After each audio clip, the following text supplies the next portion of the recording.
I brought along a thermos of coffee as well as sandwiches for the road. I told Nana that I would try to be home that night, to which she curtly replied, "Try harder. Try more often." The drive gave me time to think. I needed to be sure that I was doing the right thing by going to West Point again. I asked myself a lot of tough but necessary questions. When I was satisfied with the answers, I gave some more thought to taking a job with the FBI. Director Ron Burns had done a good job showing me the kind of resources I'd have at the Bureau. The message was clear, and it was also clever. I would be better at what I did working for the FBI. Hell, I didn't know what I wanted to do, though. I knew that I could make it in private practice as a psychologist now, if that was what I really wanted. Maybe I could do a better job with the kids if I had a regular job instead of the job. Use those marbles wisely. Savor those precious Saturdays. Make a go of it with Jamila, who was constantly in my thoughts, and should be. Eventually I found myself on Route 9W, following road signs for Highland Falls and West Point. As I got close to the point, I checked my Glock and put a clip in. I wasn't sure I'd need a gun. Then again, I hadn't thought I'd need one the night Owen Handler was murdered near here. I entered West Point through the Thayer Gate at the north end of Highland Falls. Cadets were all over the plain parade drilling, still looking beyond reproach. Smoke curled lazily from a couple of chimneys on top of Washington Hall. I liked West Point a lot. I also admired most of the men and women I'd met in the Army, but not all of them. And everybody knows what a few bad apples can do.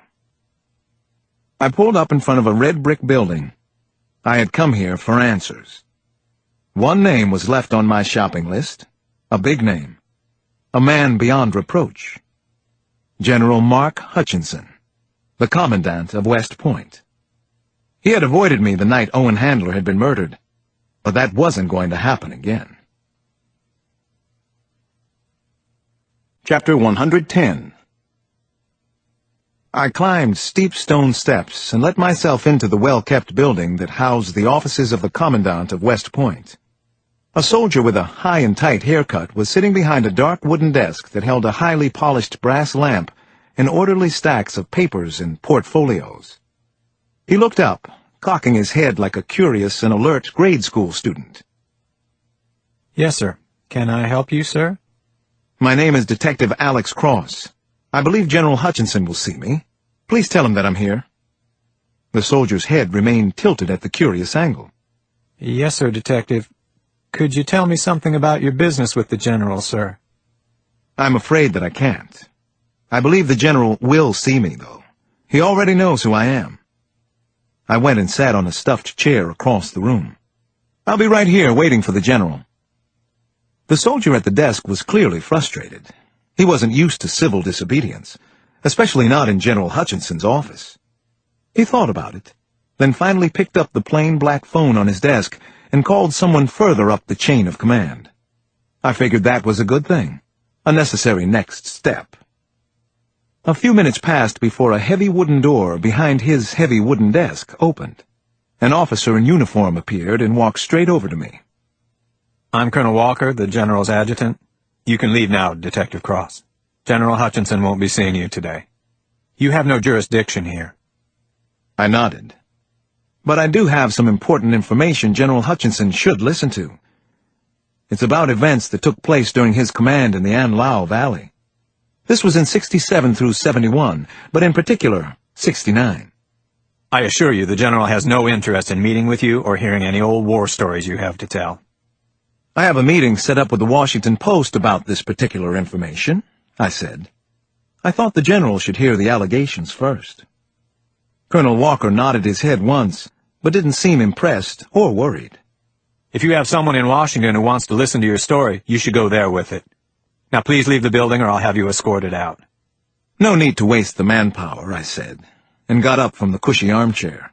"I'm good at escorting myself." I went outside on my own steam and walked to my car. I got in and slowly drove up the pretty main drag that cuts through West Point. I was thinking hard about what to do next. I eventually parked on a side street lined with tall maples and oaks that had a majestic view of the Hudson. I waited there, The General will see me. Chapter 111. It was past dark when a black Ford Bronco turned into the driveway of a large colonial-style house that was flanked by elm trees and ringed by stockade fencing. General Mark Hutchinson stepped out of his vehicle. The interior lights illuminated his face for a few seconds. He didn't look one bit worried. Why should he? He had been to war several times, and he'd always survived. I waited about 10 minutes for him to put the house lights on, then get settled in. I knew that Hutchinson was divorced and lived alone. Actually, I knew a lot about the General by now. I walked up the front steps, much as I'd gone up the steps to the General's office earlier that afternoon. The same deliberate pace. Relentless, unstoppable, stubborn as hell. I was going to talk to Hutchinson today, one way or the other. I had business to finish. This was my last case, after all. I banged the front door's iron knocker a couple of times, a tarnished winged goddess that I found to be more imposing than inviting. Hutchinson finally came to the door in a blue-checked sports shirt and pressed khaki slacks. He looked like a corporate executive caught at home by a pesky door-to-door salesman, and none too happy about the interruption at this time of night. "I'm going to have you arrested for trespassing," he said when he saw me. As I'd told the soldier in his reception area, the General knew who I was. That being the case, I pushed my way through the front door. Hutchinson was a broad-shouldered man, but in his 60s. He didn't try to stop me, didn't touch me at all. "Haven't you caused enough trouble?" "I believe you have." "Not really. I'm just getting started." I walked into a spacious living room and sat down.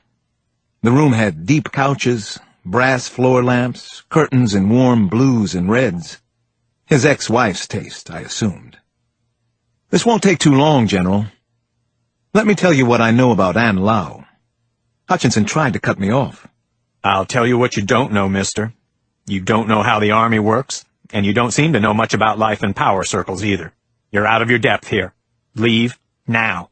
Take your goddamn stories to the Washington Post." "Starkey, Griffin, and Brownlee Harris were military assassins assigned to you in Vietnam," I began. The General frowned and shook his head, but finally seemed resigned to hearing me out. He sat down. "I don't know what the hell you're talking about. I've never heard of any of those men." "You sent 10-person teams into the An Lao Valley specifically to intimidate the Vietnamese. It was a guerrilla war, and your teams were instructed to act like guerrillas. They committed murders, mutilations. They slaughtered non-combatants. They had a calling card. They painted their victims red, white, or blue. It got out of control, didn't it, General?" Hutchinson actually smiled. "Where did you dig up this ridiculous shit? You have some fucking imagination. Now get the hell out of here." I continued. "You destroyed the records that these men were even in the An Lao Valley. The same was true of the 3 assassins, Starkey, Griffin, and Harris, the ones you sent to clean up the mess. That's how I first found out about the deception.